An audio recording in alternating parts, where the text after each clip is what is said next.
Ça, c'est la cathédrale de fer. Il s'agit de l'objet le plus lourd jamais déplacé par l'homme. 1,2 million de tonnes de béton et d'acier endormies au fond de l'océan. Personne ne comprend vraiment comment elle fonctionne ou comment une plateforme de cette taille arrive-t-elle à se dresser au milieu de la mer. Pourtant, ce sont bel et bien ces machines cracheuses de feu qui descendent forer les entrailles de la Terre dans les eaux les plus sombres et les plus inaccessibles. Alors aujourd'hui, nous allons partir de plus en plus profond dans l'océan afin de regarder à quelle distance sont enfouies les plateformes et réussir à comprendre ce qu'elles font là-bas. On commence gentiment avec 369 mètres de fond. C'est là que sont enfouis les pieds de la plateforme Troll A, qui est la machine la plus lourde jamais créée par les humains. Un monstre de puissance qui extrait un combustible tout aussi dangereux qu'impressionnant, du gaz. Ce petit bijou fort si profondément dans les couches de gaz qu'elle alimente à elle seule toute l'Europe de l'Ouest. Sa base est colossale. Chacun des piliers qui la maintiennent font 20 mètres de diamètre, assez pour accueillir un métro tout entier. Et avant de descendre plus bas dans la mer, nous allons nous attarder sur sa petite sœur, qui possède des particularités encore plus folles. Voici Hibernia, 5,8 milliards d'euros qui flottent dans l'océan. Un budget presque 10 fois plus élevé que d'habitude pour une structure de ces dimensions. Alors, pourquoi coûte-t-elle autant ? Simplement car elle n'est pas juste ici pour forer du pétrole. Elle est également conçue pour être capable de résister à un iceberg de 6 millions de tonnes qui lui foncerait dessus. Ses parois font 5 mètres d'épaisseur, car en 82, un iceberg avait coulé la plateforme Ocean Ranger, entraînant la mort de 84 personnes.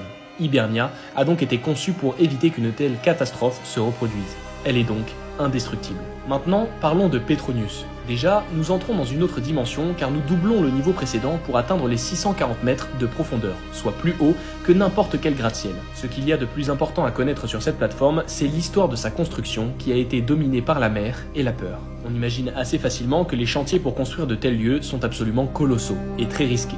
On ne recrute que les meilleurs ingénieurs du monde pour mener à bien ce genre de projet. Mais même les plus grands spécialistes ne peuvent pas prévoir la météo. Alors, en 98, alors qu'on installait une des tours principales, un ouragan vient frapper la zone de construction et crée des vagues de 25 mètres qui viennent anéantir l'engin. Plus de 3000 tonnes de métal sont englouties par les flots et les dégâts sont estimés à 200 millions de dollars. Si l'on résume un petit peu, nous avons donc un tank conçu pour résister aux icebergs, une cathédrale de fer et un chantier colossal qui fut frappé par des vagues de 25 mètres. Et pourtant, nous ne sommes qu'au début de notre voyage. Les projets les plus étranges et surtout les plus profonds sont encore à venir. Nous sommes à 1800 mètres de profondeur. La pression tue pratiquement tout être vivant et pourtant des humains sont présents. Car pour venir fixer les pieds de la plateforme Thunder Horse dans ces eaux, des scaphandriers ont dû participer au chantier. À presque 2 km sous la surface, ils plongent seuls dans des eaux plus noires que tout.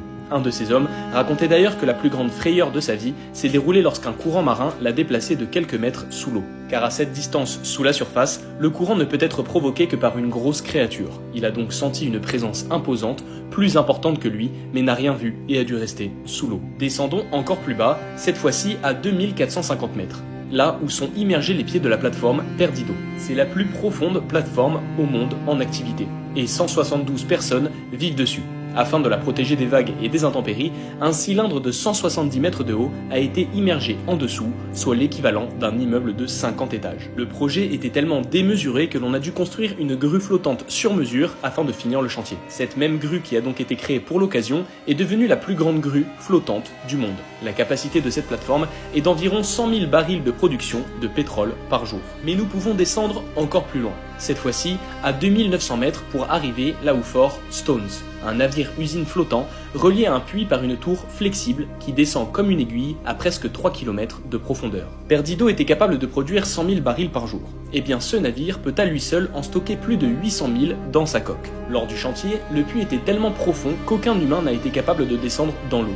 Les travaux les plus extrêmes ont donc été effectués par des robots capables de résister à 300 bars de pression. Donc plus de 4000 voitures qui pèseraient de tout leur poids sur vos épaules. Ce qu'il y a de bien avec ce dispositif, c'est qu'en cas d'ouragan, le navire peut se décrocher du puits et fuir vers la côte avec le pétrole qu'il a extrait. Il pourra y revenir plus tard pour s'y reconnecter. On descend encore et c'est le moment où nous atteignons le puits le plus profond jamais exploité. Nous sommes sur la plateforme Tiger dans le golfe du Mexique. Si l'on plonge, on s'aperçoit que le forage touche le fond à 1259 mètres sous la mer. Mais ce qu'on ignore, c'est que la foreuse descend encore pour aller jusqu'à 4132 mètres sous terre. Évidemment, si l'on a décidé de descendre aussi loin, c'est que le gisement en vaut la peine, car on estime entre 3 à 6 milliards le nombre de barils de pétrole qu'on pourra obtenir en creusant. un des gisements les plus titanesques jamais découverts. Il est pour le moment compliqué de descendre plus profond que cela. Tout simplement car au-delà des 5000 mètres, même les métaux les plus solides se tordent comme du plastique sous la pression, mais également sous la chaleur provoquée par l'intensité du forage qui peut parfois atteindre les 250 degrés. Évidemment, à ces profondeurs, l'intégralité du travail doit être confiée à des robots. Mais même eux ont leurs propres limites mécaniques. Plus l'on descend, plus l'océan devient un monde hostile et froid. Mais un rapport scientifique et chiffré conduit par plusieurs groupes pétroliers a prédit qu'un jour, l'homme serait capable de forer au-delà des 12 km de fond, et donc extraire du pétrole directement depuis les abysses.